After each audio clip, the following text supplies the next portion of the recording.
Okay, so good afternoon, everyone. So we'll have the continuation of our discussion last meeting. So this just all about the Marxism theory. So we'll proceed with the core concepts of Marxism. So there are four important concepts when we talk about Marxism theory or conflict theory. So the first we have historical materialism. So what do you mean by historical materialism as a core concept of Marxism? So historical materialism in the Marxist theory, the material or economic conditions, not ideas or ideals, are the primary drivers of historical change. In other words, history develops through changes in how human produce, in how human reproduce, the necessities of life like food, shelter, tools, and etc. And historical materialism is considered as one of the important core concepts when we talk about Marxism theory or conflict theory. And here, Karl Marx also added the stages of development according to the principle of historical materialism.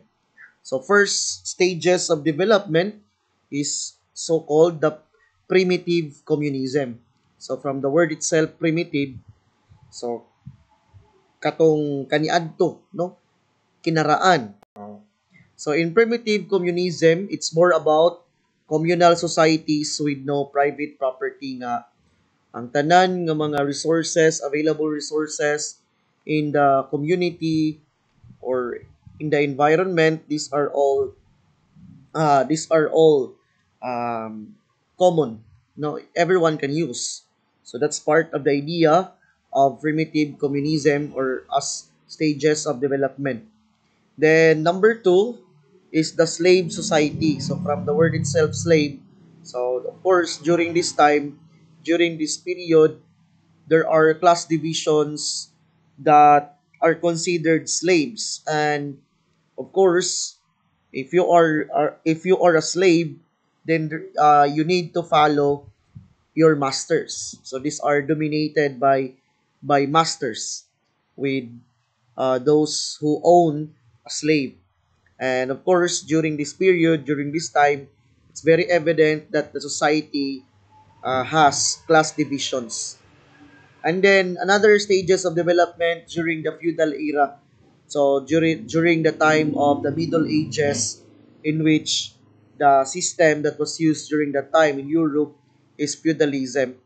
So it's more about the relationship between the lords with its vassals, and during that time it was said that the lords who owned the land, a portion of land, they exploited those people that are considered to be farmers or just peasants. And then part of the stages of development, according to Karl Marx, is the idea of capitalism, in which in the economic system of capitalism, according to Karl Marx, the bourgeoisie are the social class that exploit the working class or the proletariat. And then we have also socialism. Socialism, these are the time, according to Karl Marx, in which the working class gains control of the state or of the society. And then the last stages of development is the idea of communism, in which communism adheres to the principle of classless, stateless society, in which they said, according to Karl Marx, he said that in communism, uh, there's no class division, everybody is considered as equal. So example of historical materialism is the transition from feudalism to capitalism. So from feudalist state to capitalist state was not caused by new religious or philosophical ideas. According to Karl Marx, it was driven by changes in trade, influenced by technology and the growth of markets or economic factors that resulted with the transformation of the state from feudalist state from the feudalist period to capitalist state or capitalist period. Number two core concepts of Marxism is dialect, dialectical materialism. So when we talk about dialectical materialism, is the philosophical method of Marxism combining with Hegelian dialectics or thesis, antithesis, and synthesis with materialism or focus on the physical world and real condition. So part of the idea of dialectical materialism as core concept of Marxism, it adheres to the principle of contradiction. So there is contradiction. According to here, every system contains internal contradiction like capitalists versus the workers. So there is a contradiction. And then part of the key principles in dialectical materialism is that change will happen through conflict. So change will occur if there is conflict. So progress occurs through the resolution of contradictions that may result or that may happen, often through revolutionary means. So if changes will happen through conflict, and Karl Marx also believed that uh, it will it will part of that is through revolution. Then another key principles we talk about dialectical materialism is the interconnectedness and motion. So he believed that all things are connected or interconnected or related in one another in a constant state of change. So example of that, in capitalism, the contradiction between the bourgeoisie or the owners of production and the proletariat or the workers will eventually lead to the collapse of capitalism and the rise of the idea of socialism. That is according to the idea of Karl Marx, that if the proletariat will rise up, if the proletariat will stand up and start a revolution, then the economic system of capitalism will collapse, and it eventually begin to rise the idea of socialism, in which the proletariat will be the one to handle the affairs of the state, to run the affairs of the state. Okay. Another core concepts of Marxism is class struggle. When we talk about class struggle is the central force of historical change in Marxism. So it refers to the conflict between the different social class with the opposing interests. So the key aspects that Karl Marx cited in his idea, the the class struggle between the bourgeoisie and the proletariat during the industrial revolution or during that time. So in capitalist society, the bourgeoisie owns the production while the proletariat sells their labor just to survive. And he also added that because of that, there will be possibility of exploitation. Exploitation. So more workers produce more value than they are paid in wages. The surplus is appropriated by capitalists as profit. So, according to Karl Marx, there might be possibility of exploitation done by the owners of production, or by the bourgeoisie. And because of that, he also believed that because of class struggle, it may lead, so there might be chances, or there might be tendency that it will lead to a revolution. So revolution may happen, and according to Karl Marx, he believed that the growing contradiction, exploitation would lead to proletarian revolution and overthrow the capitalism. So historical perspective about class struggle with the idea of Karl Marx. So in feudalism, the struggle was between the lords and the serfs. So in feudalist society, no, in feudalism society, when we talk about the the hierarchy of class during that time, so in the powerful are the lords because they are the one that owns the land, and their slaves are the peasants or the serfs working in their respective land. And sometimes these serfs or peasants are also exploited or abused by those lords that considered to be abusive lords or exploitative lords. In capitalist society, it also said that it's between, according to Karl Marx, it's between the capitalists and the workers. And in socialism society, class antagonism are abolished. So according to Karl Marx, if the state will idea or will uphold the idea of socialism, then the class divisions or class antagonisms are abolished. Or there's no class divisions. So there's no class struggle. Everyone is considered as equal. And another core concepts of Marxism is the mode of production. So here, a mode of production refers to the combination of productive forces like tools, labor, or knowledge, and relations of production like the ownership and class relations that define a society's economic system. And according to Karl Marx, there are major historical modes of production. So first is the primitive communism in which communal ownership. So uh, all resources in the state are owned the by all the people, no? By all the members of the community, by all the people that part of that state. So no class divisions in primitive communism. And then slavery as historical modes of production. So when we talk about slavery, so exploitation based on slave labor. So you will, of course, you will be exploited by your masters. And if you are a slave, so you are selling your labor to your masters. You need to follow every order that was tell you by your master. During the feudalism period, so land owned by lords and peasants tied to the land. So if you are living on that land owned by the lords and you need to work for your lord, you need to follow and obey the command of your lord because you are part of the land that was owned by the lord. So that's the kind of life during the feudalism era as according to Karl Marx, that's part of the historical modes of production.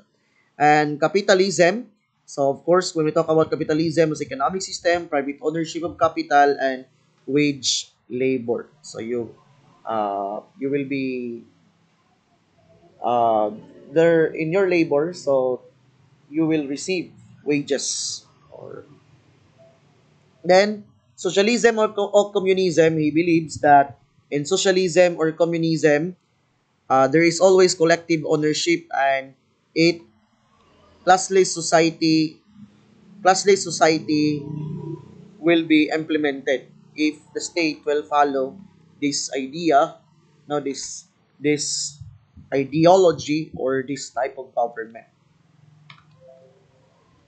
So the proletariat, so during the Industrial Revolution, so according to Karl Marx, these are the working class who sell their labor for wages, did not own the means of production, they are exploited by the capitalist class, by the bourgeoisie. So the bourgeoisie during the Industrial Revolution, as cited by Karl Marx, these are the capitalist class who owns the means of production.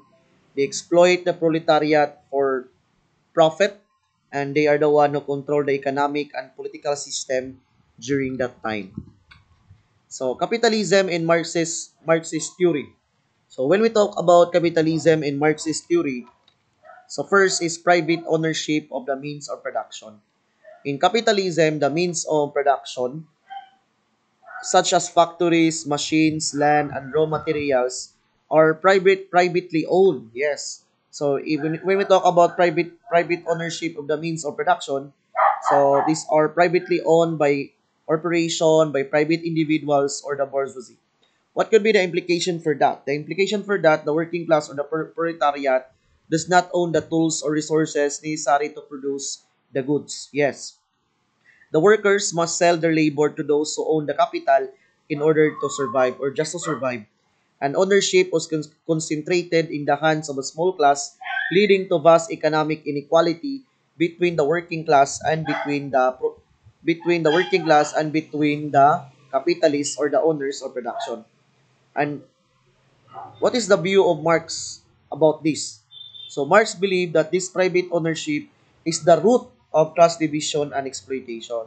So according to Karl Marx, private ownership, the idea of capitalism, is the primary root of class divisions and exploitation done by capitalists or bourgeoisie to the workers, to the proletariat. And according to the view of Karl Marx, the owners or the capitalists control production and extract surplus value from the labor of workers. So example, a factory owner owns all the equipment and sells the product made by workers who receive only a wage, often less than the value that they produce. Yes. No? So because they just receive a wage, and sometimes the wages that received by the workers, sometimes it is less than the value of their output that they created or that they produce. So according to Karl Marx, there might be uh, exploitation in that part. And then capitalism and Marxist theory, so profit motive and market competition. So in economic system, capitalism is driven by the pursuit of profit. Yes. So you engage in business because you wanted to gain profit. The difference between the cost of production and the revenue gain from selling goods or services. So competition in the market compels firms to maximize profit and efficiency. So what are the key characteristics? So businesses seek to lower the cost, especially the labor costs in producing the output or services to gain an edge to other competitors in the market. Yes, that's what others capitalists or private companies try to do. So because of that, this lead to technological innovation, but also there might be tendency that job insecurity will happen, downsizing with the workers will happen in that company or corporation, or and probably exploitation.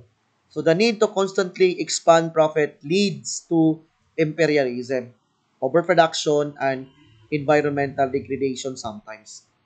So Marx critique about this, the profit motive reduce human labor to a commodity, valued only for its productivity. So Marx also said that capitalists compete not only to sell goods but also to exploit labor more efficiently.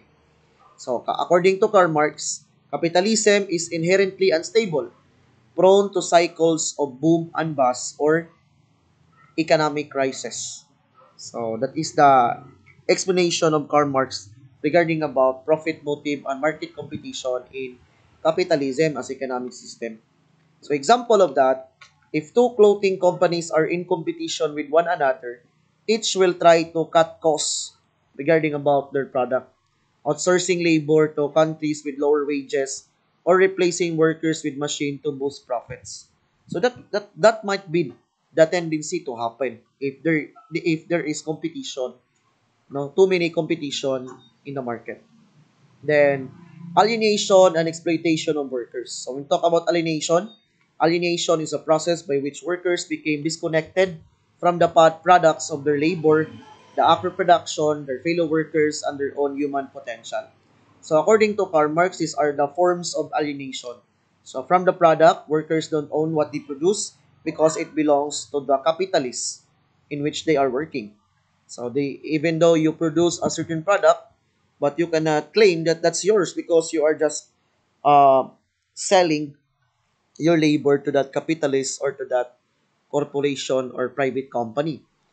So from the production process, work becomes repetitive and mechanical, offering no creative fulfillment. And then from others, as forms of alienation, competition replace cooperation. So workers are pitted against others, and sometimes it will lead to conflict because there might be competition that may occur, no, because of the idea of capitalism. So padagana yung kuta, padagana yung mahuman. So imbes nga they will have a cooperation and collaboration spirit, so workers are competing against each other in the product or services that they may produce. So from self, labor becomes a means of survival, no, not self-expression or personal growth.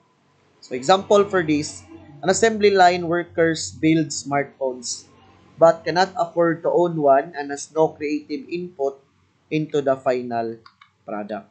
So that's an example of alienation. that may happen according to Karl Marx if we adhere to the idea of capitalism. So exploitation in capitalism refers to the way capitalists extract surplus value from workers. So surplus value is the difference between what a worker is paid and the value of what they produce. So Marx labor theory of value. So according to Karl Marx, all value comes from the labor. So workers are paid less than the value they create or they produce. The unpaid portion of labor or surplus becomes a profit for the capitalist. So tendency, exploitation may happen. So what could be the implication for this one? The more surplus value a capitalist can extract, the greater the profit that the capitalist can gain. This results in inequality, poverty, and economic polarization.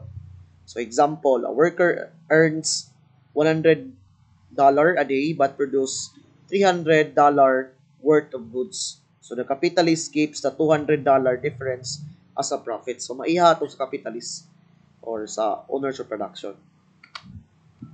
So Communist Manifesto. So the book Communist Manifesto was published in 1848 by Marx and Engels. It outlines the basic principles of communism and it calls for overthrow of capitalist society by working class. So the Communist Manifesto was commissioned by the Communist League, an international political movement aimed at uniting workers worldwide. So it was written in the late 1847 and published in February 1848, just before a wave of revolution broke out across Europe, known as Revolution or Industrial Revolution in 1848.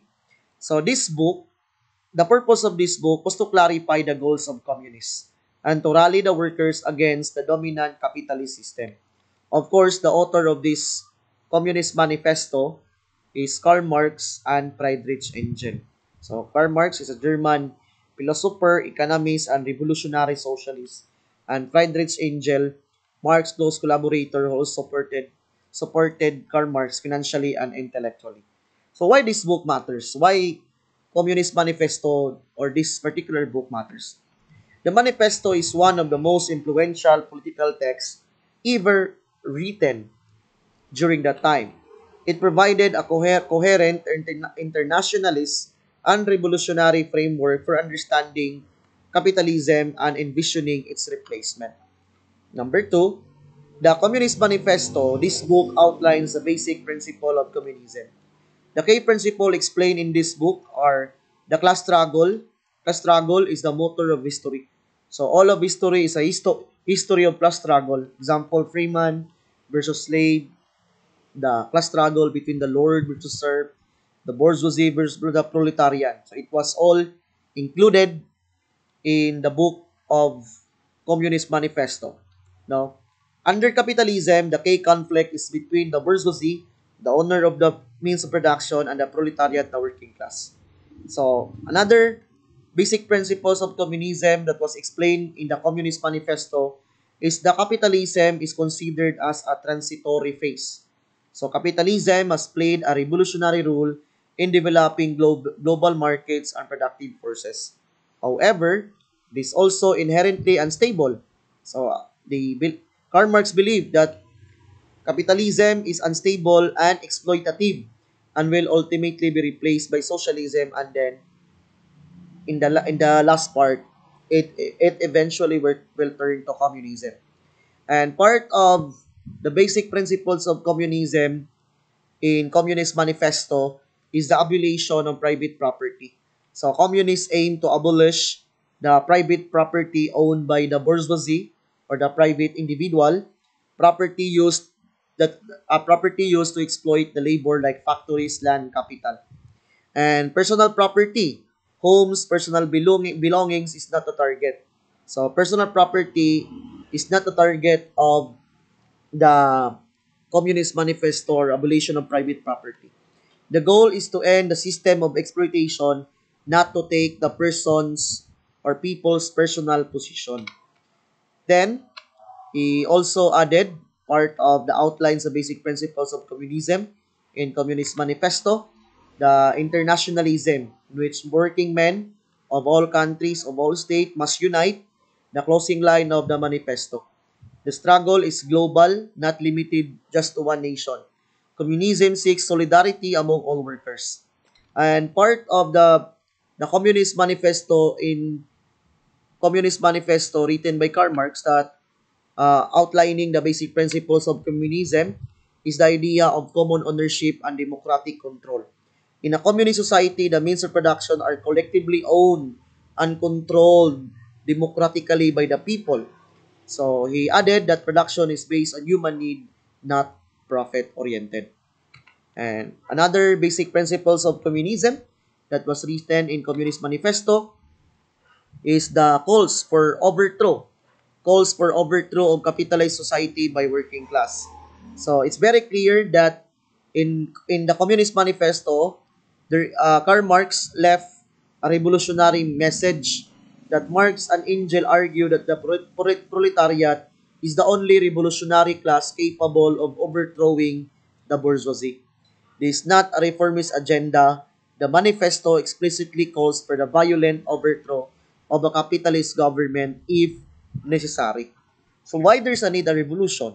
So why there should be a revolution to happen? According to Karl Marx, capitalism cannot be reformed to serve workers' interests. It must be abolished. The bourgeoisie will not give up power willingly. So the proletariat must seize political power through revolution. And in Communist Manifesto, Karl Marx immediately demands the 10 initial political demands that would lay the groundwork for socialism. So Karl Marx said that in order for us to achieve socialist state or adhere to the principle of socialism, these are the political demands that the people should do. So first is the abolition of property in land and application of rent to public purposes. Number two, a heavy progressive income tax. Number three, abolition of inheritance right.